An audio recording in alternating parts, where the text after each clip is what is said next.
this computer, and then we're going to let everybody in, whoever everybody is.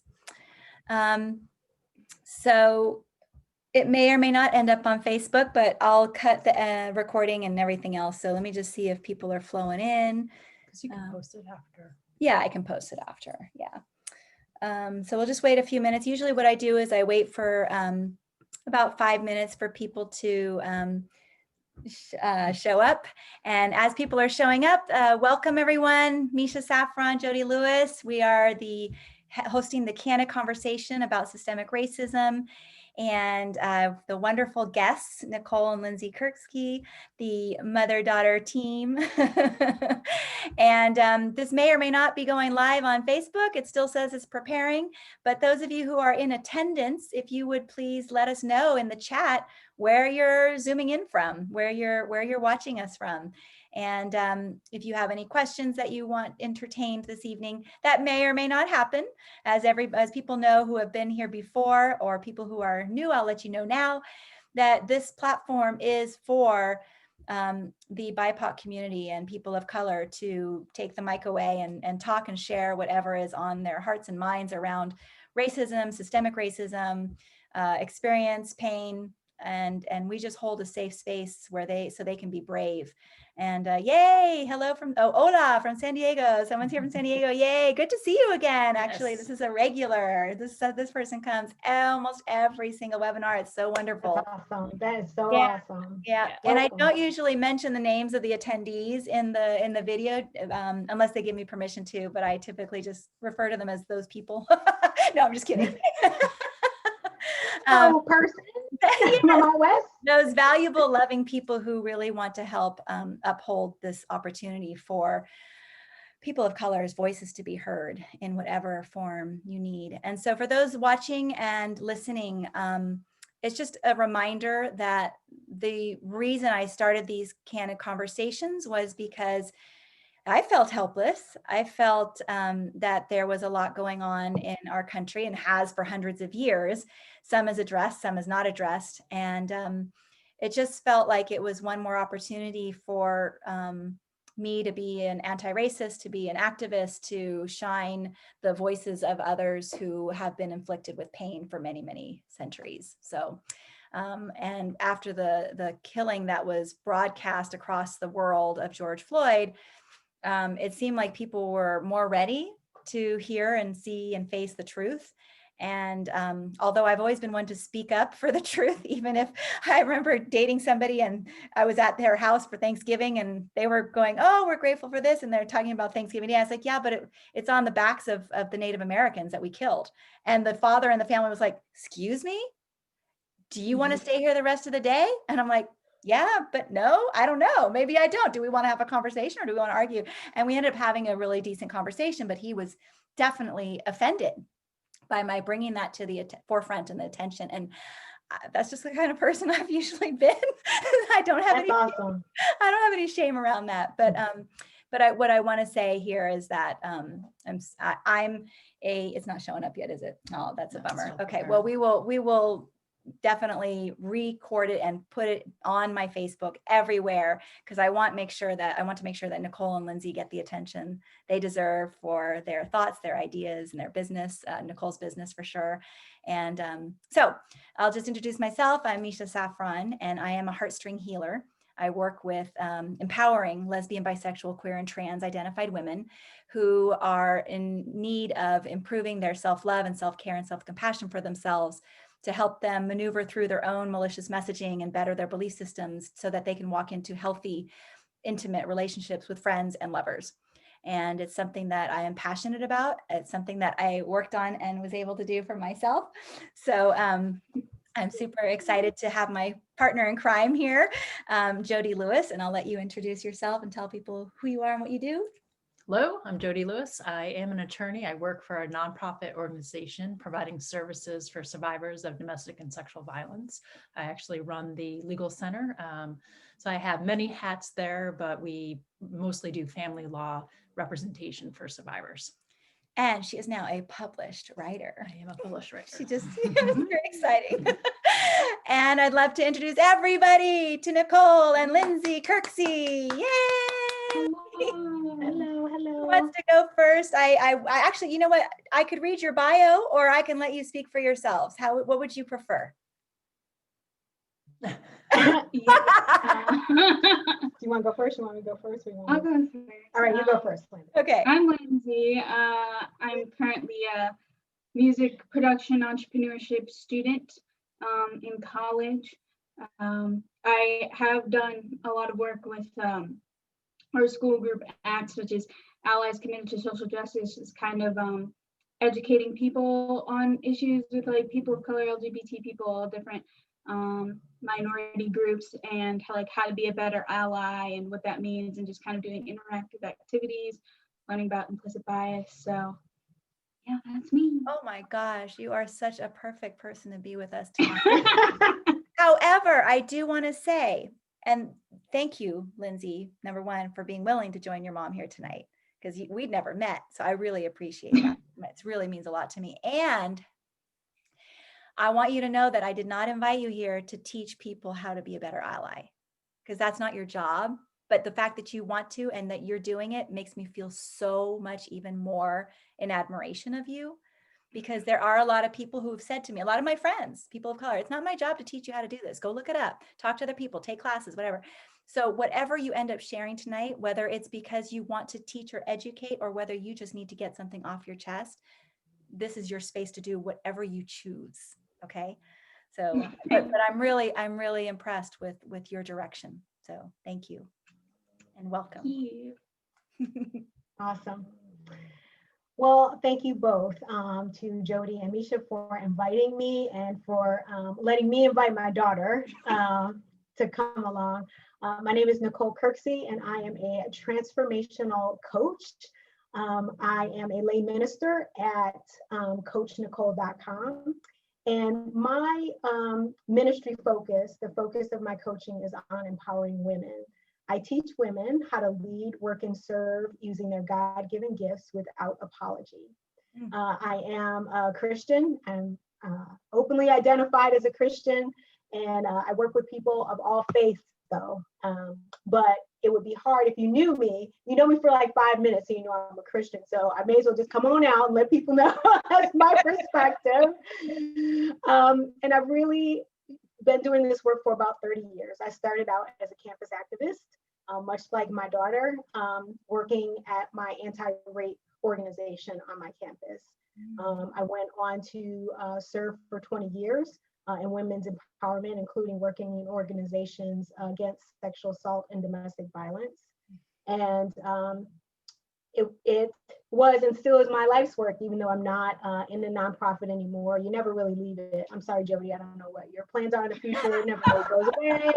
Stays with you, just transforms and does other things. So I really do see the blessing to me is that spiritually, I'm always growing and learning and seeing God and believing that God loves women and wants to empower women and is not interested in holding women back, and spending some time deconstructing those parts of my faith that have held me back and helping other women to do the same. Wow. Powerhouse here in the Zoom room together under one roof. That's amazing. And it's what I loved, Nicole, when I first met you and you were telling me about your history, and then you sent me your bio, and I'm like, oh my God, I can't wait till you and Jody meet. It's just, it's beautiful. And I'm so grateful that you're here. And definitely towards the end of the webinar, I'd love to make sure that we get all the information out to our viewers and listeners on how they can reach you, how they can refer you to other people. I want to see your business boom as a result of the time that you're dedicating to be authentic, vulnerable, and supportive of social justice and and dismantle white supremacy. And I heard the other day, we got to say it out loud. It's not just about talking about systemic racism, but it's about saying I am in favor of dismantling white supremacy. I am in favor of cutting this shit out. Excuse my language. Cutting out all this stuff that's not healthy for most people. So welcome, both of you. Thank you. Thank you. Thank you. So we just want to, we really just start out typically of saying, what's your story? What part of your story do you want to share? When you think about the title, A Candid Conversation About Systemic Racism, do you want to share things? Do you want to ask us questions? Do you want to put us on the spot? Whatever comes to your heart. Yeah. I mean, you know, I'm on the spot later. we still got stuff to learn. We really do. You know, we really do. We had an experience this summer, and then I'm going to hand it over to you, where we went for a walk and we were really tired, but we had a book that we were reading together about racism and anti-racism. And I was exhausted. And I said, I don't remember which one of us said it. And then we both looked at each other and like, no, you know what? It's about being uncomfortable. So we didn't go take a nap. We sat down and we read for 30 minutes together in this book. Oh, no, it wasn't the book. We were going to a Confront Woman Whitehood event. Webinar. And it was like, we were so tired. We didn't want to go. That's what it was. Okay. We've had other times with the books. There's another, but this was so tired. And this event was going to be 2 hours.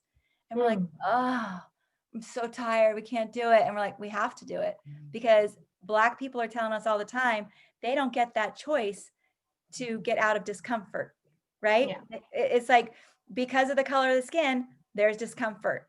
So we're like, okay, we're going to this webinar. And actually, we're really grateful that we did, really, and we stuck through it, and we learned a lot. So when I say you can put us on the spot, we're willing to learn on the spot. We're willing to learn, willing to say, we don't know, and find out. So here you go. It's your turn. That's actually a really good segue into something I was thinking about earlier. So like, I have a lot of white friends because we just have lived in a predominantly white area. And so one of my friends, we hadn't like talked in a while. And we were on FaceTime for the first time since all the protests and everything had started. And, you know, he knows how I am with all of the activism and educating. And, you know, I don't really like being around white people who aren't actively anti-racist. Like, I might give you like a nodule of knowledge or two, but if you don't want to receive it, I'm not going to put all that energy into it. So he's like kind of claimed to be like, not necessarily an activist, but really for all of that stuff. And he was complaining to me because like he was like driving home from work, and there was all these protesters in the streets. So him and his partner had to go take the long road home or whatever. So he was like telling me about his day, and he tells me that, and I'm like, I'm sorry, I don't care. Like, this isn't just like, oh, someone like was in the street, they're doing construction or something. Like, people are marching in the streets for that exact purpose, to make you have to go around it and stuff like that. And he was like, I don't understand why they can't just do it on the sidewalks. Like, and I'm like, you really understand the amount of privilege that is in even thinking that statement, let alone it being the first and only thing you say to me, your supposed Black best friend, about this. And I feel like a lot of people don't realize they're doing that. But what's worse is when you bring it to their attention and they have nothing but excuses and they get all defensive. And that is what we call white fragility, which is a book that everyone should read. Ironically written by a white woman, but it's a very, very powerful book. Yeah, like I think that every white person should read it for sure, like, because it's just really important to know that that's a thing that's happening, because it's just so common and within yourself that you don't know it's happening. And so I've had to bring that up to people various times. And so like, that's the reaction I got from that friend, which kind of just takes me in a space back. Because like, these are things like, there's typical friendship things everyone has to deal with, like, you know, going back and forth. But what a lot of people don't understand is like, Black people, especially right now, have to deal with, are the people around me who say they love me, do they care that we are fighting for our lives, or are they more worried about their individual mishaps or whatever? Like, your stuff matters, yeah, but to just completely ignore it or push it to the side just really says a lot. So it really puts things into perspective, like people who aren't people of color kind of wouldn't be used to having to do for themselves in their relationships. Meanwhile, on the other end, another friend of mine, like she wasn't saying anything about the protest or anything like that, but like just something that was happening at her work. And like she has this Black coworker who said something about like white people doing something, and she was like, is it bad that like I felt some type of way about her saying that, because like obviously like not all white people are like that, blah, blah, blah. And I was like, yes, that is your white fragility speaking. Like, you know, you're not like that, so you shouldn't be offended, but you're very defensive about it because you feel personally attacked.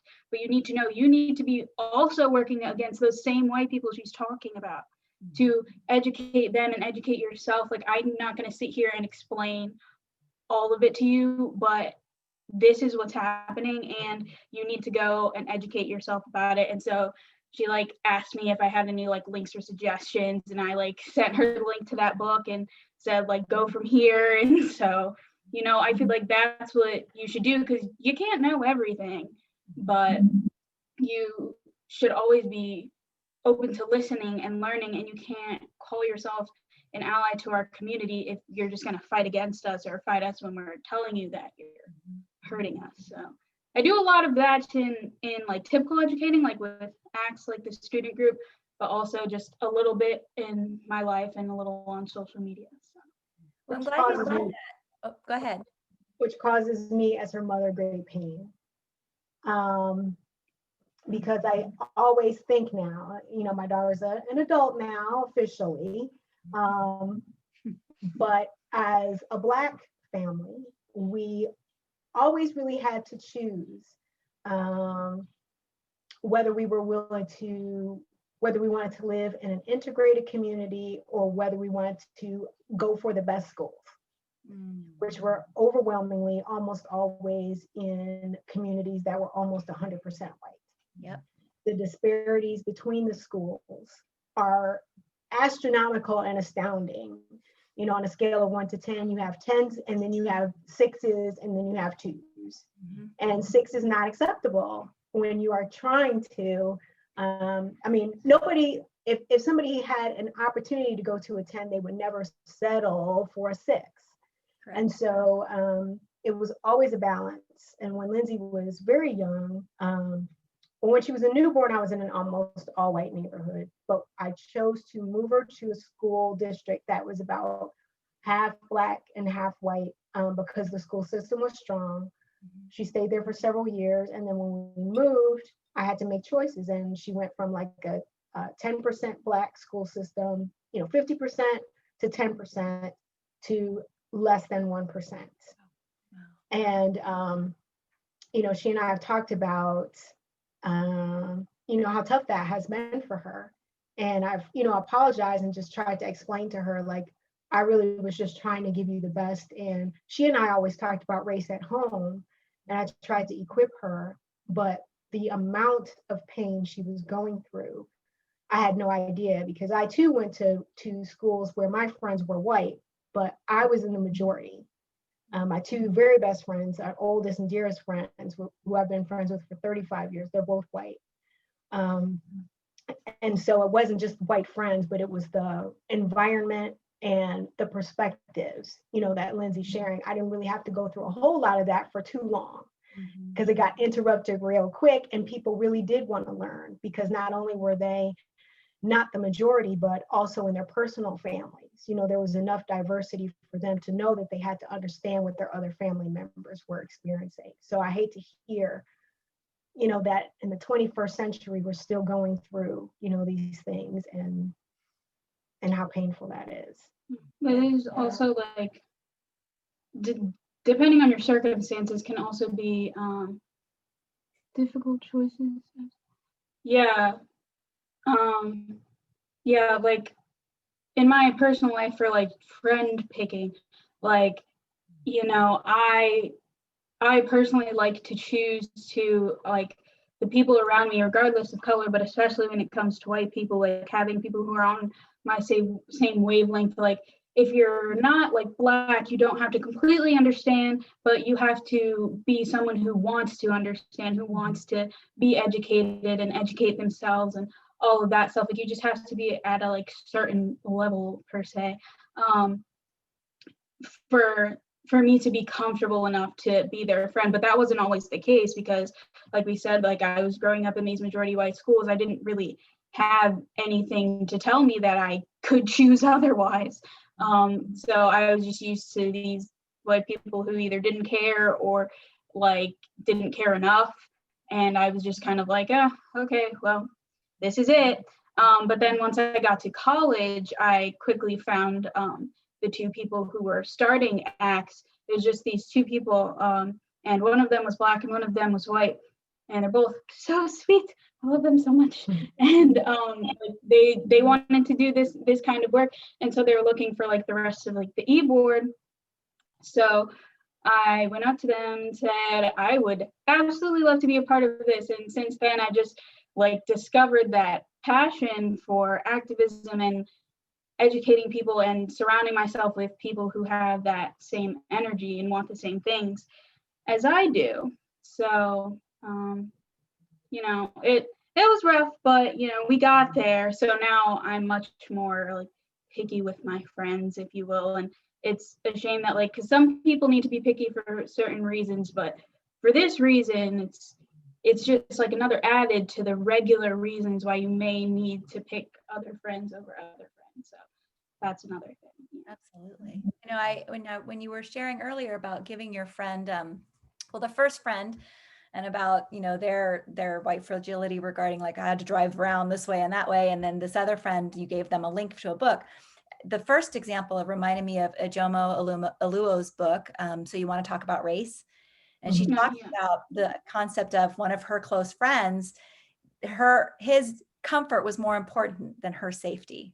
Yes, it was very, very upsetting to read that, to think that there have been times without knowing it that I've probably exhibited those kind of behaviors. I'd like to think that I've been pretty, in tune and intuitive, but I think that it's easy to, it's relative. People say the pain is relative, right? This person is having this experience. These people are having these experiences. And it's like you say it's relative based on how much pain people can handle. Well, excuse me. No, if we've got protesters in the street and we're closing the Bay Bridge, or we're closing, that's right, I'm not in California anymore. We're closing whatever street it is in Pennsylvania, and you have to drive around. Why don't you park and join the protesters? Right. Why don't you take a deep breath and get out of the car and say, guess what? The plans for today changed. But to complain about the inconvenience, which is the purpose. That's what I said. I told him that. And then the other example you mentioned with the other friend who sincerely wanted to know more. I love the way you addressed it, Lindsey, by saying, I'm not going to do all this for you. Here are the links. Here's the book. And I bring that up just real quickly to remind myself and remind you to remind me. I have 2 resources that I give to all of the attendees. One is called, one that I've compiled with other people helping me fill in the blanks, of podcasts, books, articles, interviews, Black businesses, charities. And I called it Resources for Becoming Better Allies. And then there's another one that I got from someone else, people who put it together, and it's Scaffolding Resources for becoming. Oh yeah, that's good. The scaffold. So I can make sure that I get those to you too. You probably have all of them, but if there's anything on your list that you want to send to me, I'll send my list to you, and it'd be great if we can collaborate. But I do think it's, there are some people that okay, when I was doing a job that I'd never done before, I needed somebody to say, this is the system you have to use to do this job. Once I figured out that system, I flew with it. I had it down. And so similar to anti-racism, some people need to be handed something, like a seed to start with, and then they'll blossom in their own way. Right. And so I see what these webinars is that seed, and hopefully it will spark hearing your stories, Lindsey, hearing what your fears, Nicole. Maybe that'll spark some people's interest in learning more about how to be better allies. So anyways, I wanted just to respond to those 2 things you said. Yeah. I think, one of the comments was, when I was talking about education and the choices that we had to make, one of the things that I wanted to share was the kind of week that I've had, because I think that gives a glimpse into, the life of Black people, but to talk about choices, and I have my Kleenex box right here. I'm not afraid to cry either. I got mine. Yeah, because it's definitely been a week. So I talked to Misha earlier in the week and got off the phone, and I was going to the eye doctor. And so I've gone to this eye doctor. I mean, he and I, we're tight. We've been together for years, and we have all these funny stories or whatever. Every time I go with some scandal or whatever, it's hysterical. He's a good doctor. So I was looking forward to seeing him, and I wanted to get some fresh new glasses. That's all I was thinking about. So for COVID, I asked for the first appointment in the morning. So I didn't get there and people have been breathing all in the building. And, they tell you get there 15 minutes ahead, fill out your forms, blah, blah, blah. Well, I get there, nobody's there, no lights on, no nothing. So, I just kind of take a breath and say they'll open on time. So they open on time. So, but before they open, I got out of the car and I kind of lined up at the door. So I'm the first person in line, and there are other people who are in line behind me, which of course was frustrating to me because I'm supposed to be in there by myself in my head. So anyway, lined up at the door, gonna go in the door. The staff member comes in, she's a little bit late. Okay, we're all good. So I'm expecting her to open the door and be like, I'm sorry, or welcome, or hey, come in, and blah, blah, blah. She opens the door, she doesn't say a word to me. So I say, okay. So I walk right in, and there's the little COVID table right in the front. I walk right up to the table. And as I'm walking in, she begins to greet the people behind me, all 5 of the people behind me, with a great good morning, welcome, so glad to see you, blah, blah, blah. And it was very pronounced. So I walk in, it was like dead silent. And then all of a sudden, as soon as I'm in, now all of a sudden she's got a welcome. But I looked it over, I overlooked it. So when we get in, we're not in a line, we're kind of all in like a semicircle, and she begins to talk to all the other people who are in the semicircle, asking them what they're there for, and if they're picking up classes, or are they getting an exam, and she's taking their temperatures, and then takes mine, and gets their names, and then gets mine, although I was first in line. So I haven't been greeted, I'm being waited on last consistently, but I stay there. I stay there because I'm like, okay, I just need to get my glasses done. So finally she gets to me, she takes my information, and she goes, you can just have a seat. I'm going to take care of these people here first. Because you're on telehealth and I have to take care of them first. So I just politely turned around and walked out of the door, got in my car, left, and came home. And any other day, I would have just stayed and stewed and told the doctor, because every time I go there, there's some kind of problem. That was the first time I ever felt like it was personal, but there's always a problem of some sort with the people on the outside. So the doctor was probably waiting for me to complain anyway. But that time I just turned away, and I came home and I wrote this, went to customer service. I found all the information. I told them step by step, just like I told you. And I said, this is the first time I feel like it's personal. I didn't say anything about race, but it was so obvious. And I said, I'm not, I'm struggling with myself, right? I don't want to be impolite. I don't want to cause a scene. I don't want to address it with her on the one hand, but on the other hand, I'm like, this would never be okay for another woman. If I were a white woman of the same age, with the same clothes on, and the same appointment, and if I stood there and said, you will not serve these people in front of me, I was here first, my appointment's at 10 o'clock, you were 15 minutes late, I want to see the doctor. She might call me Karen behind my back, but to my face, she's going to say, ma'am, I apologize. And she's going to straighten that incident up. But if I, in this skin, do the same thing, I'm a troublemaker, I'm a problem, she's calling the cops. I already know. So I just turned around and I left. I wrote that letter, and I've been trying to find a Black ophthalmologist since Tuesday. It's Friday. I finally found someone who's an ophthalmologist that I'm gonna have to pay $1 bajillion to see and wait 3 months to see if I want to see her. So there's a cost, there's a financial cost that comes with this Black skin. There's a cost in time, and we're always measuring. What's the balance here? Do I have to take this offense in order to get this thing that I need immediately? Do I stand up to it? Do I take care of it in another way? What are my options and what's the best one? How am I going to get back home to my family and still be able to get what it is that I need? Because everyone needs their eyes examined. I'm blind as a bat. Where am I going? You know what I mean? And in order to get service, sometimes we have to wait. So what's going to happen in between this time and now? I don't know. But this happens all the time. It happens all the time. I don't know if you guys can hear, but we have a dog here. Our dog is very sick. We got terrible news about our dog yesterday. We've been trying to care for him since that news.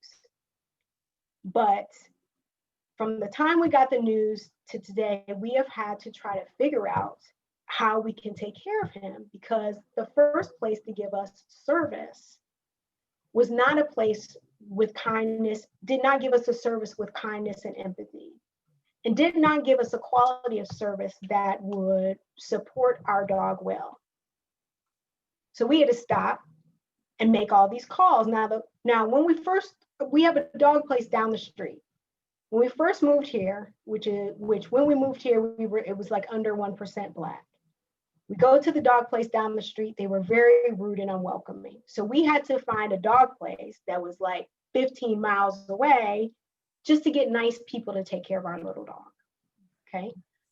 Eventually we were able to come to the dog place that was closer to our house. But now we're getting that same bad service. So now I have to start that whole process over. And what she said to us was, oh, it's cancer. You should probably just put him down. Which, if you know anything about cancer, you know that you have to have a pathologist diagnose cancer. So you're basically telling me that this dog who has been a part of my life for 13 years, I should just put him down because that's his value to you. I don't think she would have responded to that if the family was different with the dog.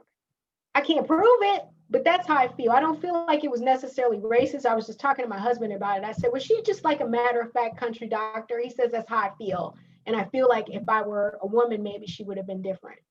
But she was like, just the facts. Here it is. This is what it looks like. Deal with it. So we're looking around.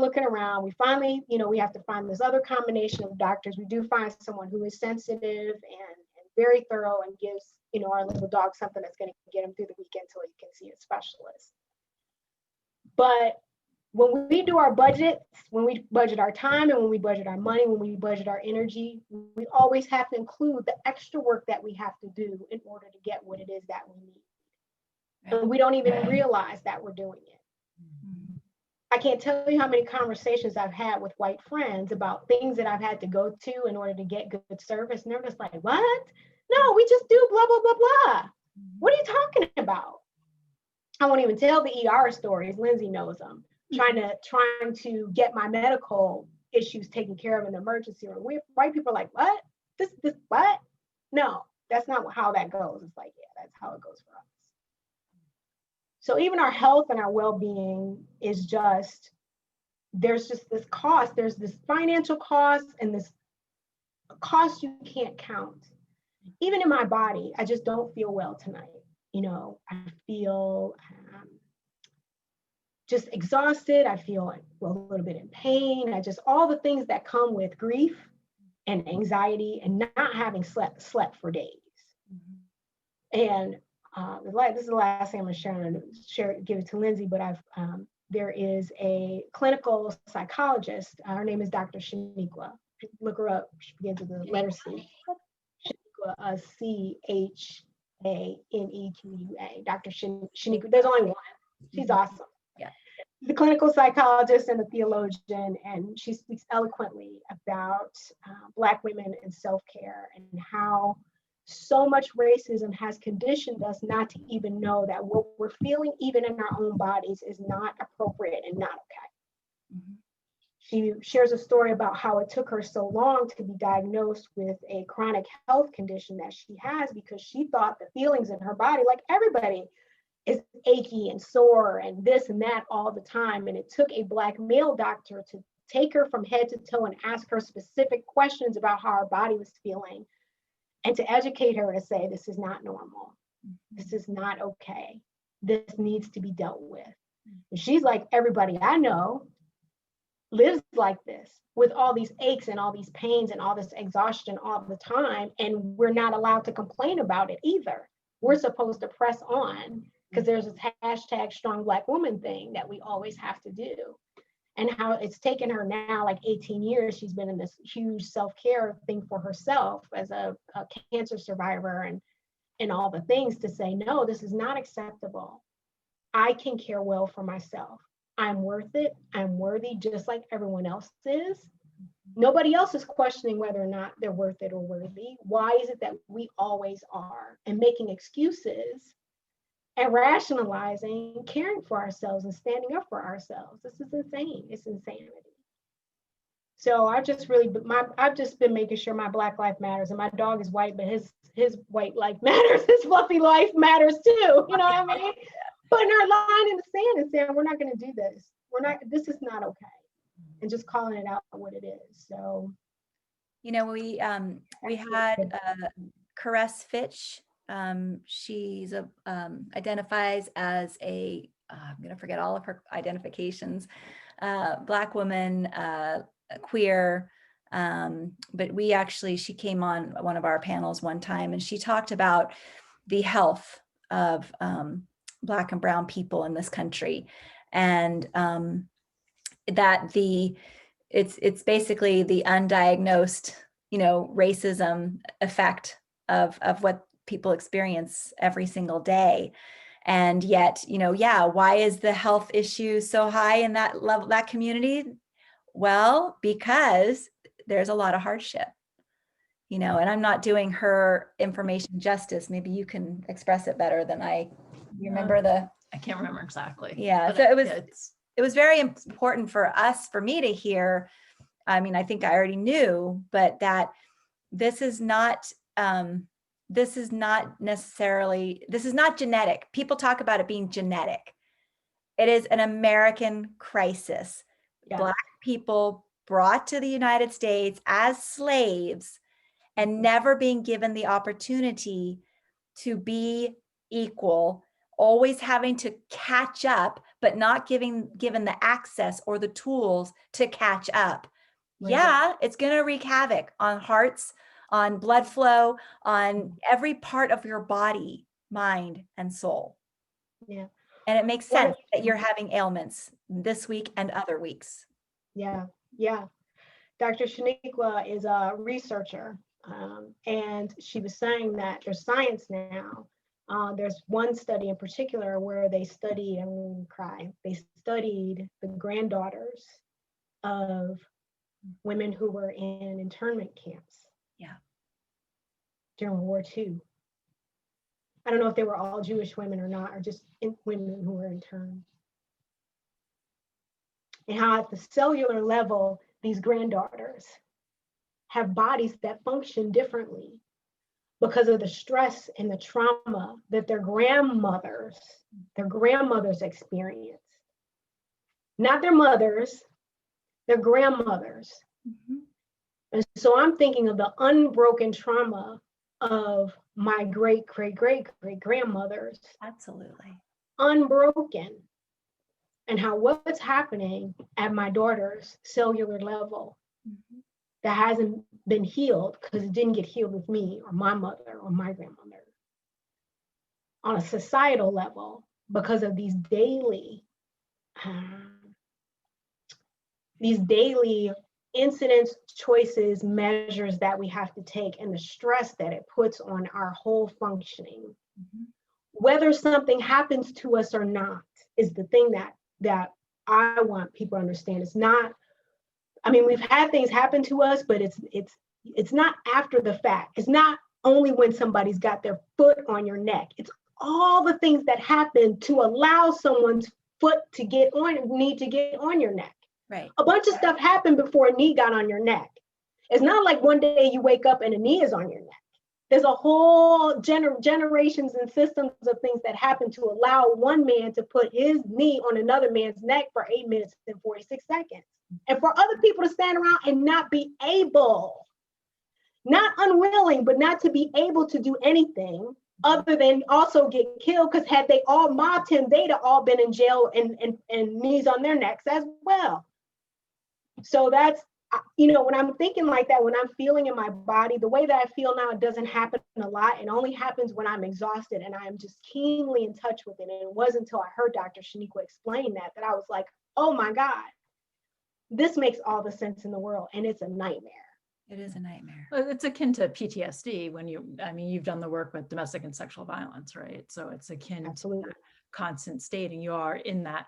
I mean, your week in and of itself is that constant state of being exposed to microaggressions and racism, and both overt and covert. And it's that continued thing. And, you know, there's the studies with domestic and sexual violence where children exposed, their brain development is different. So when you're talking about that cellular level and that biological piece, it's that same thing, because you've had generations of being within oppression and systemic racism and exposure to constant things that are happening. And, you know, as a white woman, you know, I had that privilege of not having to have all that pieces. You know, I was out running tonight, and I can run and not worry about what's going to happen. And that's very different for you all, our Black males, or, but when you're talking about that, it's so akin to, and we know there's our relationship with racism, domestic violence, and violence against women. But I think I absolutely agree with you, that cellular level and that generational piece of it, and what is how as a society we're affecting generation after generation of people of color. Well, and then there's this topic of choice. And people say, oh, but Nicole, Lindsey, you live in a good neighborhood. You had choices that you made to get yourself there. Excuse me. It's not about choice. No. There are years, generations of, I mean, okay, yeah, that hashtag strong Black woman, maybe that helped, but the reality is you're still traumatized by everything that has happened prior to your experience here. And when people say, well, these people are lazy, but these people, they've worked really hard, and yet you're both treated with rudeness and disrespect, no matter where you end up, what neighborhood you live in, people accusing you of not belonging in your neighborhood because of the color of your skin. Yeah. That just makes my blood curdle when people say it's choice. Yeah. Because we live in, like, you know, the nice neighborhood with all of the rich people or well-off people and stuff like that. And I worked at a food shop around here with all of these nice white people. And I was a manager there. I'm not because of COVID, but so I was a manager there. And, you know, like fast food places, people talking about coupons and whatnot. And so this lady comes up and is like, hey, can I have like this discount? And I was like, yeah, sure. Do you have the coupon?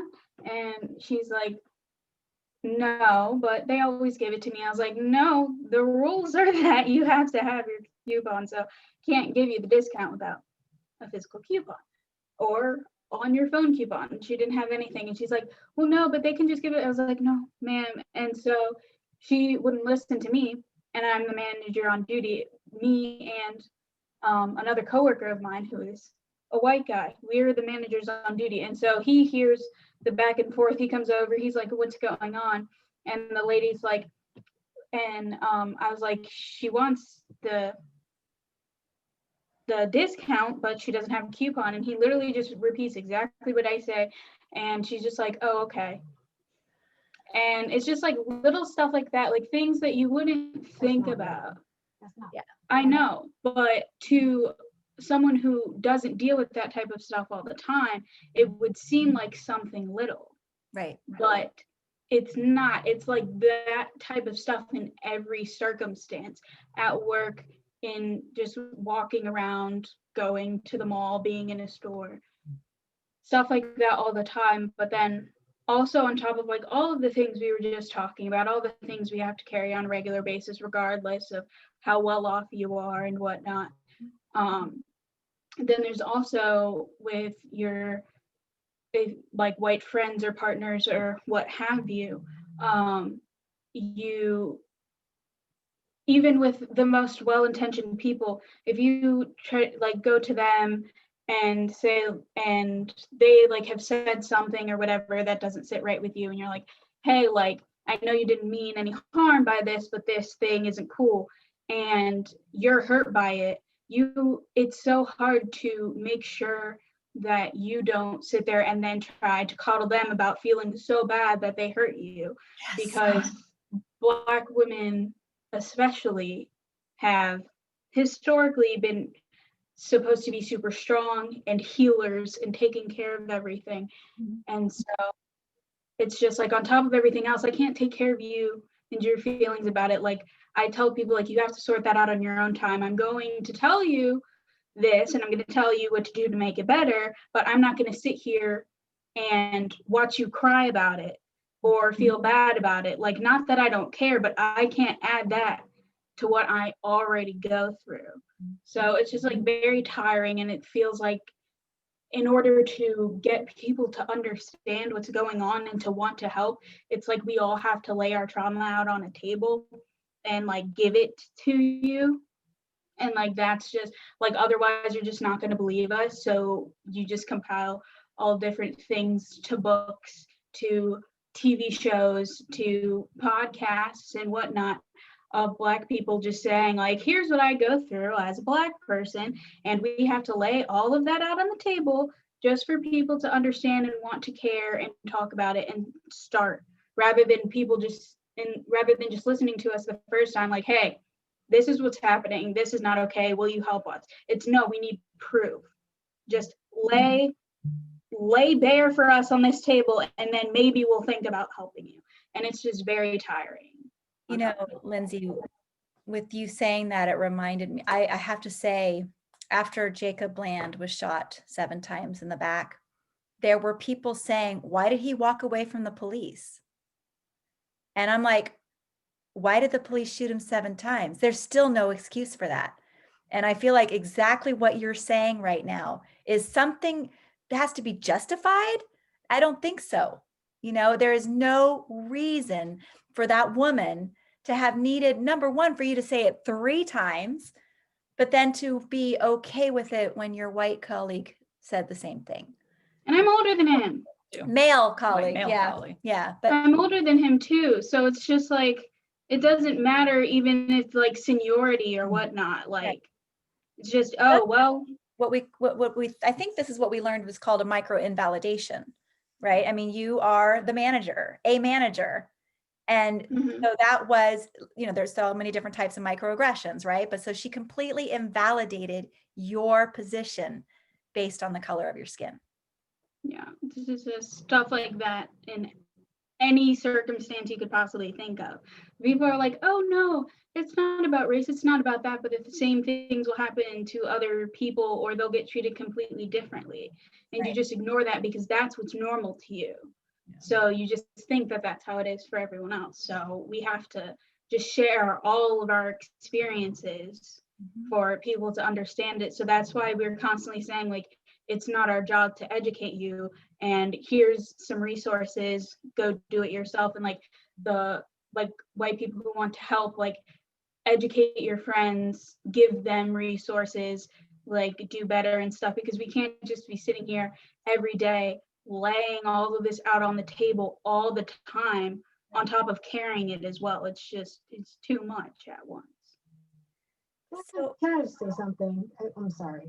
I lose my stuff.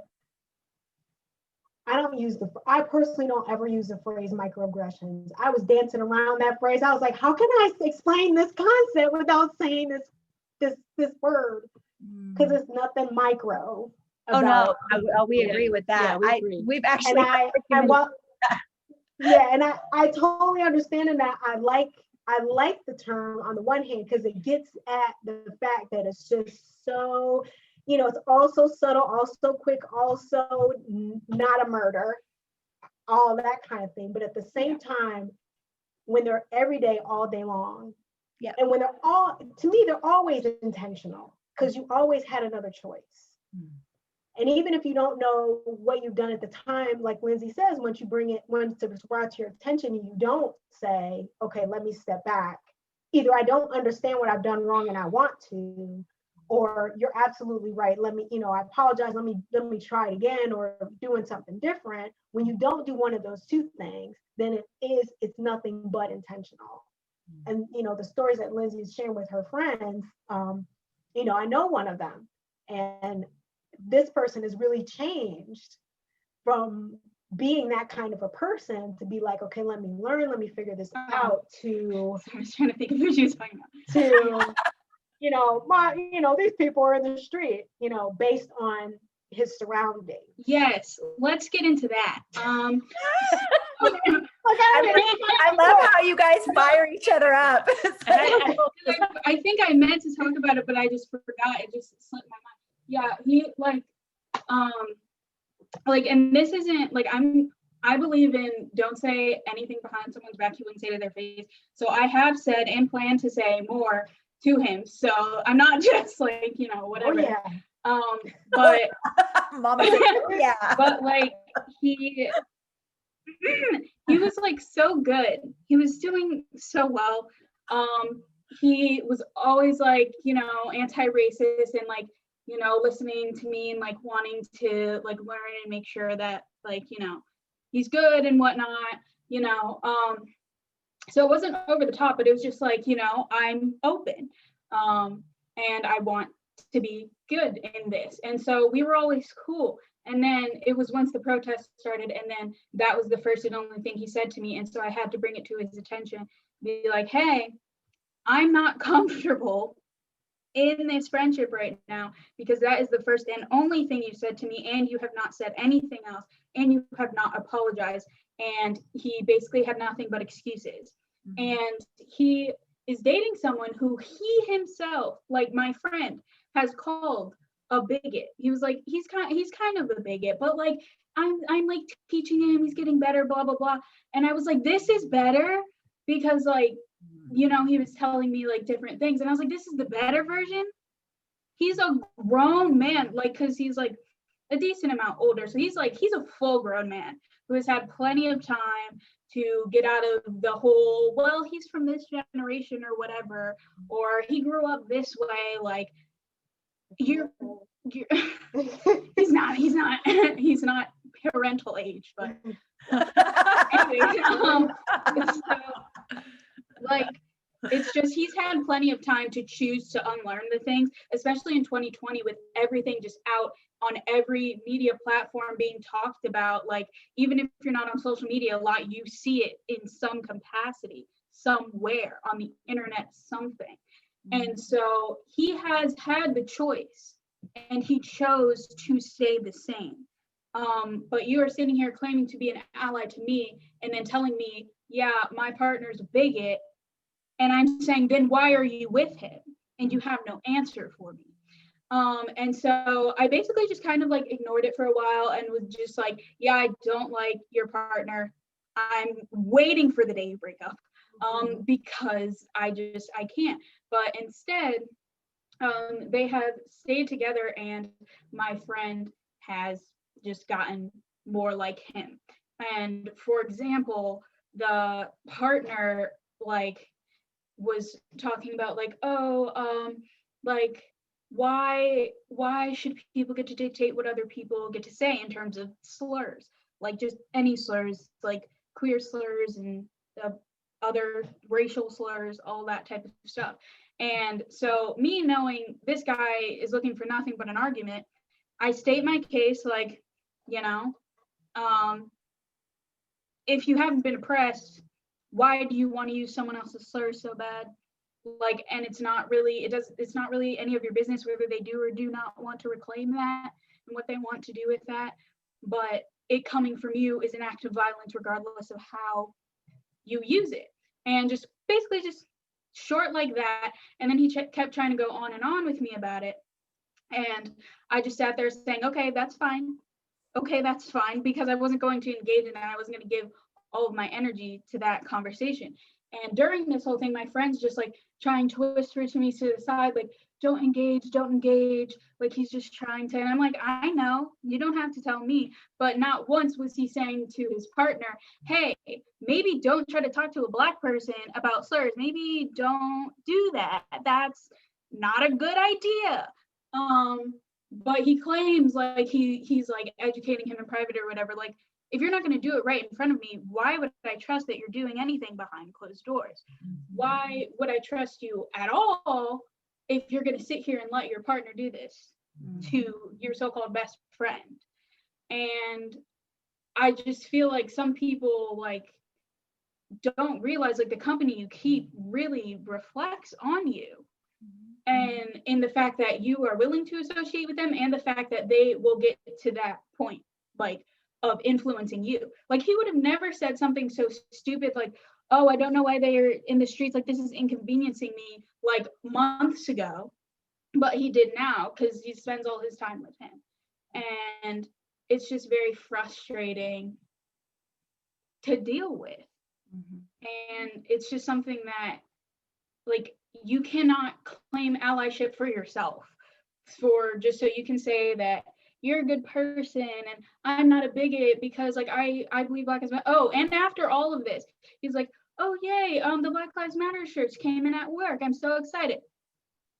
And I was like in shock. I was like, you really can't have the nerve right now. So I responded back. I was like, wow, that's fantastic. I hope everyone who's wearing one is also donating and posting links and educating themselves. Go, Lindsey. Yeah, like, yeah. I don't know what you want me to say. That do you want me to give you a cookie? Yeah, you wore the shirt, but you wouldn't defend my life. No, I don't care about your shirts or your pins or the BLM/ACAB in your bio if you're not doing anything to help us. And that's what I think people need to understand, like performative activism, just putting this, just saying like, oh yeah, I support this and doing absolutely nothing to dismantle it in your life amongst other white people, and like checking on your Black friends to completely negate your Black friends and not check on them. On top of that, it's just like, if you constantly know how they're doing because you're constantly talking to them, that's different. But like, if you know you have Black friends and you know they're paying attention to this stuff and you know you're not doing your part, and on top of that, you're not like asking them how they're doing, like you're not an ally to us, and you don't get to claim the title for yourself. It's an action, and we get to decide if you're helpful for us. And I think a lot of people miss that, and they get more defensive about, you know, their friend group or their partner or their whatever. And it's just like, okay, is that worth all of my people getting violence against them every day? Like, is this one bigot worth that? Because if it is, then this is done. And then they act shocked. They act confused and surprised. It's just so tiring. Like, I don't have the energy to be worried about my life and have you like trying to chase after this friendship with you because you just decided that you getting home faster was more important. Like, these are just the things like people don't think about when they're interacting or claiming allyship. Like, I don't care if you say you're an ally. I care about your actions. I care about what you're doing and what you're saying in your life and to the world. Because if you say it behind closed doors, don't say it to the world because you're worried about backlash or whatever, you're not an ally. I don't care what you do in your personal life. Like, it's a whole series of things, and it's a lot of work. And it's just very frustrating that they will expect us to do all the work for them. Like, no, we go through enough. We don't need extra. And I think that's what people need to understand. Nicole, I appreciate you bringing up the microaggressions, that piece of it, because it is a word that is being used a lot right now. And yeah, it was not meant as that it's minor, because they're huge. I think that way, when we've talked to other people about it and they've used it in these conversations, I think a lot of them talk about it's like getting sliced every time with a knife, and they just keep building and building. 1,000 cuts. Yeah. There's video. Yeah. We showed an axe. There was a video we showed an axe about that. It was just like one of those like little animated videos to like kind of simplify it. And I think it just had like one microaggression was like one fly or one bee like on someone's shoulder, and then it showed them like throughout the day, and at the end they were just like full of them. So yeah. And Lindsey, I just really appreciate your talking about that piece where, you know, if you're going to be an ally, be active.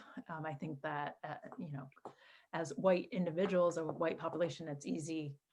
The comfortable thing, let me say, the comfortable thing is like, oh yeah, I'm an ally. I'll go to one protest or I'll put on a shirt.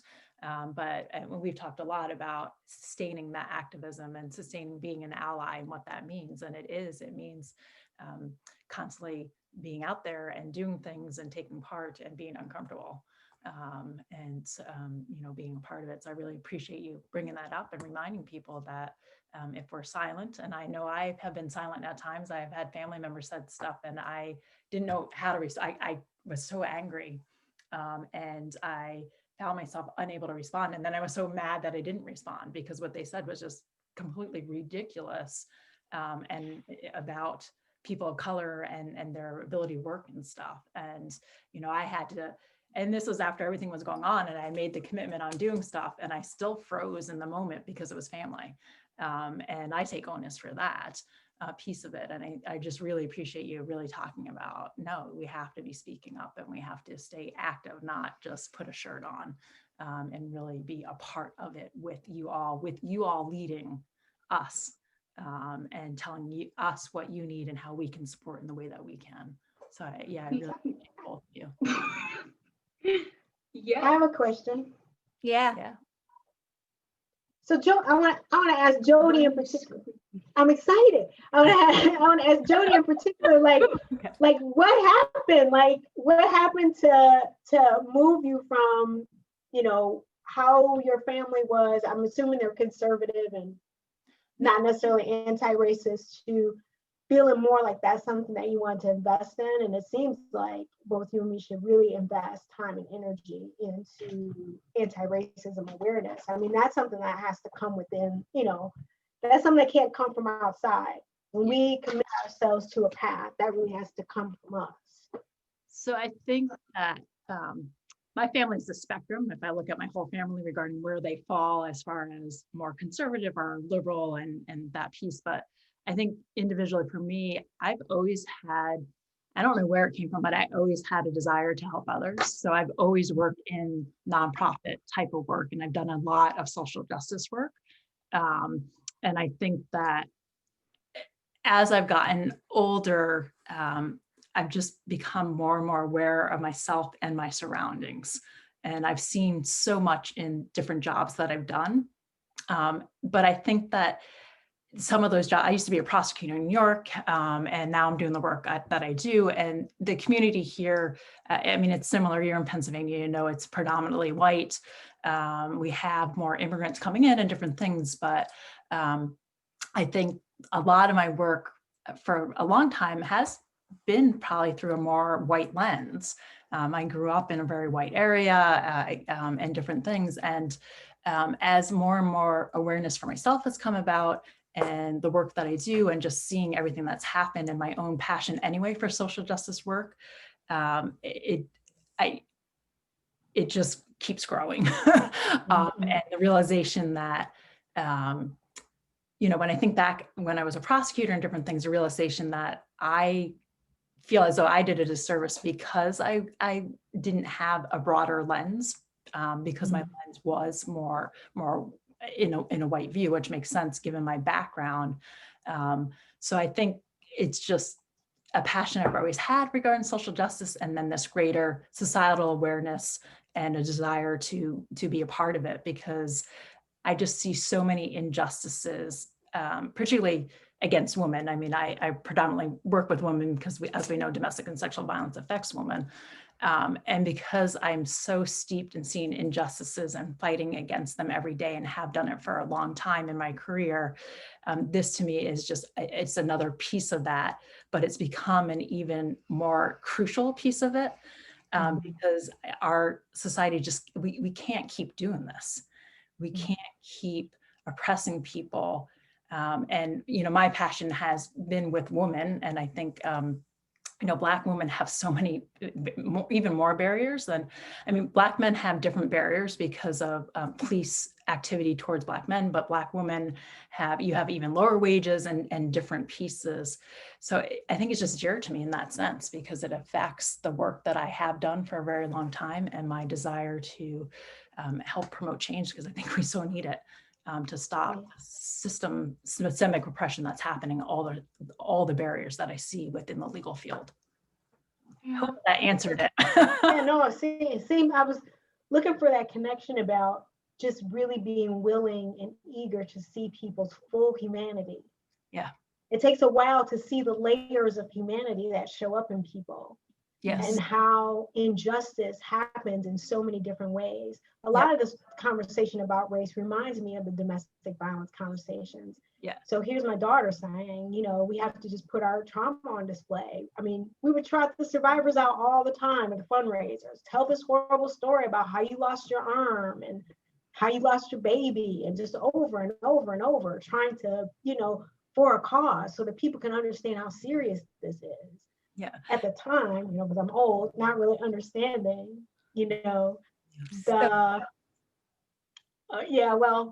definitely now some of the stuff that we used to do now is not okay. And we had to come to that awareness over time. And even though survivors are like, oh no, I'm good. It's like, no, this is not okay. We got to figure out a different way. And so it's similar, to what Lindsey's saying about racial education. We do have to know each other's stories and get that humanity in a way that doesn't exploit the people who are already suffering the most. But it's that forming that connection, right? That's how we get to know people, and then we see people and as full humans, as you said, with all the different layers there. And I think it's so easy to not be aware in a way, and the why I say that is in the work that I do, most people have no idea what happens in family court and the injustices that survivors of domestic and sexual violence face. And I tell stories and people are like, what, that happens? And it's the same thing, right? Like we're not walking in your shoes.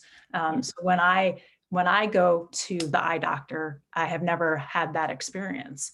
And it's with hearing it and being willing to hear it. And you all willing to share it, that we can form that connection that I think our society so needs. This society, in my opinion, has become just so more and more disconnected, and so much hatred is being fueled, particularly now, that a piece of all this is us being connected and being open and curious to hearing each other's stories. I think another important thing is what you brought up about how like you'd be with your family and then you'd not want to say anything because that's your family.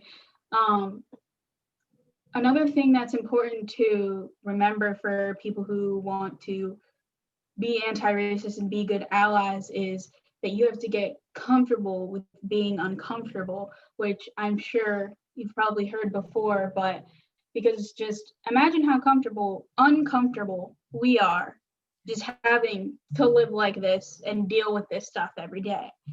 And so, sorry, that was my alarm. So the least that, people can do is get through a little discomfort that's not actually going to cause you any harm to help try to fix the situation. So, yeah. Thank you, Lindsey.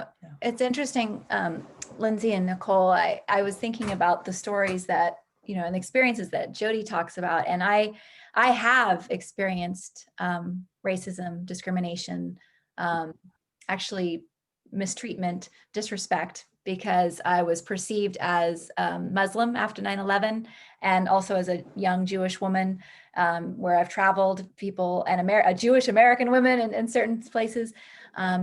But also on a whole nother level, which is that I have a disability, and it's an invisible disability, which is contrary to having Black skin. But when I park in a disabled parking area, I get judged and criticized and even really bad looks. And when I've had a lot of experience with being treated in ways that the standard privileged white man or woman don't have to deal with. And yet I still tell people I have no understanding from a physical, spiritual, live perspective of what Black people go through every day, because I'm not Black, right? I mean, I can hear everything you're saying, and I can feel it in my heart and gut and be really upset about it. And yet my life is not like yours. I still have privileges, even though my skin is not white, it's not Black. And I know that, in mixed races, they have those challenges too, right? Spanish American, Mexican American, they don't belong in Mexico. They don't belong in America, like everywhere you go, right? Just like Black and brown, when there's a mixed race for Black people, there's also that, where do I belong? Who, and I still get treated as a Black person by the police. And yet I might have some different privileges, like Ijoma talks, actually, it wasn't Ijoma.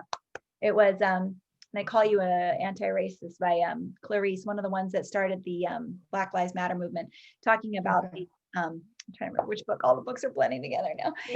The idea is that their coworker was more likely to get a promotion than they were because they had darker Black skin, but the mixed color, lighter skin, was more likely to get the promotion.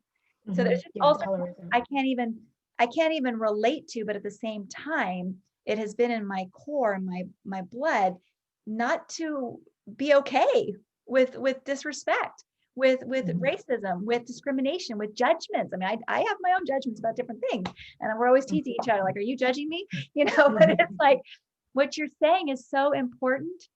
And I just really appreciate all that you've been willing to share tonight. And especially the piece about being uncomfortable. Yeah. It's critical. And I think the last thing I wanted to talk about, which you guys can respond to if you want to, in some healing worlds, they talk about ego, and ego is edging God out or edging good out, because our ego gets in the way of us breaking that silence, worried about reaction, worried about behavior. It doesn't mean that we're not good, but it means that we are really challenged to deal with other people's reactions, to feel that discomfort. So ego can have a lot of different, the acronym can have a lot of different symbolism. Anyways, I'm just curious if that lands anywhere for you. Well, it lands somewhere, but how that lands for you. It does for me. I have been learning about that concept from a white friend of mine, because it's something I'm like, what? She was sharing how as her awareness was growing around white privilege, white supremacy, and racism, how much and how often she would be okay to talk about racism as long as whoever she was talking about knew that she was a nice white person. I think that Robin talks about that in her book. As long as you understand that I'm not racist and I'm a nice person, I'm not like those mean white people, then we can have the conversation. But it's most important first for you to understand that I'm nice. And she was talking about it months ago, and I've been thinking about it periodically, because that's not, I've been trying to figure out if there are places in my life where that's the same. And it's not like I don't have any ego, but I haven't really been able to find something that's parallel like that, because I feel like I'm always either on the underside or in the areas where I'm privileged. I talk about them in relationship to being on the underside, if that makes any sense. So if I'm privileged around education, I'm still talking about racism or sexism. If I'm privileged around heterosexuality, I'm still talking about, this and that. So it's almost like in reverse, like I'm letting myself off the hook before I even get on the hook for being ego-ish for myself, but I see other people doing that. And I've been on the other side of that to say, this isn't about you and how nice you are and your own experience. Exactly. Even at the beginning of the year, right when George Floyd was murdered, I was in a coaching group with women, and I was the only woman of color, and everybody, our coaching leaders just without context just said, we should just talk. Everybody just start talking. And I was the last person in the group to talk, and everybody went around and did the ego thing. You know, I don't feel that way, but, you know, I was just raised that you should just, you know, follow the police. I was just raised that if you work hard, everything will be okay. You know, my mother taught me, you know. And then when it was my turn to talk, like nobody wanted to listen. But they were all nice white people. So yeah, I had to come out of that group right away. It's like, my Black life matters. I'm out of here. Yeah. So that was like the last, you know, that was me experiencing myself. So I would say, yes, I believe that that's definitely real. And I'm going to challenge myself to see places more like that, and to not, what in the places where I have privilege to just sit and learn more about that. I know that there's a couple of areas where I'm working on that, but I'm sure that there are others as well. Yeah. Yeah, You look like you want to say something, Lindsey. Yeah, like I can't see you. I see you, I hear you, and I feel you. I know you have something to say. Like I'm trying to like figure out exactly what I want to say, because I just keep saying yes. Because it's just like a lot of the times like allyship and stuff like that comes more from a place of ego than anything else. I haven't heard of the exact concept you're talking about, but ego, as you know, the general public typically knows it, definitely plays a huge part. People are more worried about, I'm a good white person, I'm a nice white person, like you were saying, I'm not racist. So, but then they just stop there. They don't want to listen. They think, oh, since I'm good, like I don't want to live, or I don't need to listen, I have nothing more to learn. And I had one of my friends say, like, because they're really good about stuff, but like I said something like, yeah, this person like has a lot to learn, blah blah blah, like they're just like, so like, I don't know, I was complaining about something that somebody said that was just out of pocket, and she was just like, oh, like, do I have a lot to learn?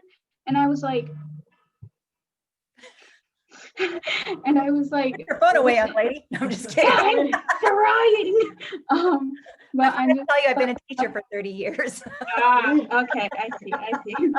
But I was just like, yes, but that's not a bad thing. Like, you're good, like you do wonderful work, but you're always going to be learning, because you'll never fully know where we're coming from. So you do want to learn. You've expressed you like care about that stuff, but just know, just because yes, you have more to learn doesn't mean you're like not a good white person anymore, or you have to start over or whatever. Like, you can still be over. You get a lower grade. Yes, like, oh, you went from A to a B, I'm sorry. Like, no, it's not like that. Like, you can still be like a good ally and a good person, but still have more to learn, because that's what makes you a good ally and a good person, is that you want to learn, and you need to know. Thank you. You need to know like what to learn. And then so she understood that pretty quickly. Love that about her. So she was like, oh, okay, cool. And so like, you know, she's usually good if she ever says anything that's like whatever, I don't know, she doesn't really say anything that bad, but like if I ever have to correct her on something or educate her on something she didn't know about, she usually like takes it as like, oh, okay, I didn't realize that, thanks for telling me. And like, it's really that simple. And I think like a lot of people just kind of have to realize it can be that simple. Just simply listen and take it in, and then just take that with you wherever you go. So, you know, I think that's really critical. If more people in this world could accept that we are here as lifelong learners, that it's not about the destination, it is about the journey, that we are not perfect, we are in progress, then there would be less perhaps defensiveness when a friend especially says, this is making me uncomfortable. And I just think it's ego that gets in the way. When you were talking earlier about the shirts, wearing a Black Lives Matter shirt, and what your friend said about they arrived, there are trophy allies and there are heart allies. Yes. And it's hard, we want to say, oh, but allies is allies. I mean, No. yes and no. But I feel like my grandmother was awesome. She was doing elder hostels, which are like not where elders are hostel, but where they actually do like learning, like they every single summer. Elders fighting in the rain. I'm a sit-down comedian, Nicole. Didn't you know that? But every summer she would go 1 to 3 weeks around the States and even to different countries to learn for a week or 2 or 3. She'd kept, up until her 80s, through her 80s. And I feel like that is the best solution to an open mind, right? If we don't understand something and I see that you're in pain and you say, I'm hurting, I'm not going to jump in and try to fix you. I'm going to ask you, what are you hurting about? Share with me. I want to understand your pain, because I can't fix it all, but I can listen and I can be here. And sometimes all we need is to be told, I'm hearing you. Right?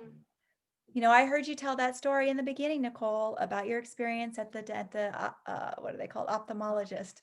And I was feeling angry, but you know what? It wasn't about my anger. It was about your anger and the disparity in how you were treated. I didn't have that experience that day. You did. So I'm not going to turn around and say, oh, Nicole, get over it. I'm going to say, Nicole, that sounds really uncomfortable and painful. I'm sorry you had to go through that. But some people I've experienced just in the last 6 months posting these webinars. I even had a group where one man attacked me and said, why are we always getting called racist when blah, blah, blah. And I didn't call him racist. I just announced my webinar. And he's like, get this woman out of this group. Da, da, da, da. And I was like, wow. I mean, what is a world without education? We're not perfect human beings we have our own perfectness, right? We're a gift from the universe or from God, however you put it. But we're not perfect humans. Humans are not perfect. Right. And so That's perfect. Well, you are. You're the only perfect one. Not. And I guess the reason I'm bringing this up, and maybe I'm on a little soapbox, I don't know. I just feel like what I want to encourage our viewers, our listeners, people who are paying attention to this conversation, to your friends and family, to our friends and family, that it doesn't always have to be an argument. Right. If you have feelings because of a way you were treated, those are your feelings because of the way you were treated. It has nothing, I want to rephrase this. It has nothing to do with me. That's the ego. When all of a sudden I have to take your experience because it was a white person that did that to you and blame myself. It's not about me. I don't get to turn around and take your experience and make it mine. But what I do get to do is validate and affirm your experience. And I really want to impart that on all the people watching and listening. And read more. I mean, there's a lot more. Don't just be nice. Read more, listen more, put money into Black businesses, read, make sure that people are really out there. Share this with friends. Tell other friends, Eventbrite has so many events to educate white people. But we are closing up on time, and I want you, Nicole, especially, I don't know if Lindsey, you said you're in an entrepreneurial program, so maybe you've got a business that you're building, but I would love for you, both of you, one of you, to really share with our audience who you are, what you're doing, how they can support you in your business and in your livelihood. And then if it's not your livelihood or a business, then maybe there's a foundation or a charity or something that would be supportive of one or the both of you. So you have 6 minutes to share all that you want, and to put in the chat, any links, and I can copy all those and put them in the posts. But share everything. And I think all of you that have been listening and watching can tell that if you are looking for a transformational coach, Nicole has a beautiful heart and is somebody that, Thank you so much. I appreciate that, Misha. Yes, I'm going to go coachnicole.com. I have my scribe here. Yes. People, she's going to type for me. So my website is coachnicole.com. And there, I'm just telling you like what I have coming up. My link to my book is there. My book is called The God Assets, God's Investment in You and What to Do with It. And there, just talk to people about that perfection that you were mentioning, Misha, that, God created each of us uniquely and especially, and that part of us is perfect. And the world is waiting for us to show that in the work that we do, like the mission that Jody has and the work that Lindsey has, us too. And so the book is over there. And then on Facebook, my page is also called The God Assets. And I talk about each of the God assets in turn, our faith, things like our personality, our gifts, our abilities, all those things. I just really just love affirming people because that's what we all need, right? As we talk about anti-racism, a lot of what I feel like a lot of people of color want you to know is just to see us, to see all of us in our humanity. And so that's a lot of what I do in my coaching. That's a lot of what I do on my page. If you do follow my page at The God Assets, I am hoping to do a book giveaway. I think I'm going to do it towards the end of the month, like Black Friday through Cyber Monday. Yeah. So that'll be awesome. And that's just a little bit about what I do. Hello. Sorry, I was doing my thing. The name of the book in there? I didn't see it. You said God Assets? Yeah, The God Assets. Yeah. There should be, look at it. Yeah. There we go. Like this if you go on Amazon. Oh, beautiful. Yep, okay. The God Assets, God's Investment in You and What to Do with It. So it's a little bit about all of us having our own ministry too. Yeah. Even no matter what our faith is. So that's the book. Yeah. Thank you. I'm gonna let Lindsey go. Hello. Hello again. No, I already put mine. Oh, you put yours in. So I'm honestly not super active on most social medias, but I put in my TikTok there. I don't know about that. But I'm gonna find out. Thank you. Because like I do lots of like educational videos and stuff like that. Just about like, being a good ally or what's going on, and then obviously, regular silly stuff. As far as the business, I'm not fully I don't have everything together yet, but I'm trying. If you had, I'd be worried. Whoops, sorry. If you had, I'd be worried because then you'd be perfect. So yeah, I'm trying to start a little earring making business, making clay earrings. But I kind of have to just kind of do a little experimenting first, if you will. I've put out one pair of earrings so far and the girl loved them. So, go off to a good start. But I do producing for music, but, still in the starting-ish stages. She has her first project she's working on this weekend. Oh, how exciting. First official project, yes. Yeah.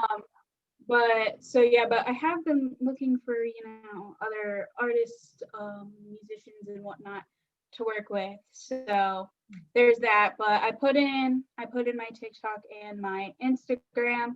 I'm not super active on Instagram, but I add to my story a lot. So, if anyone wants to follow me, wonderful. Yeah.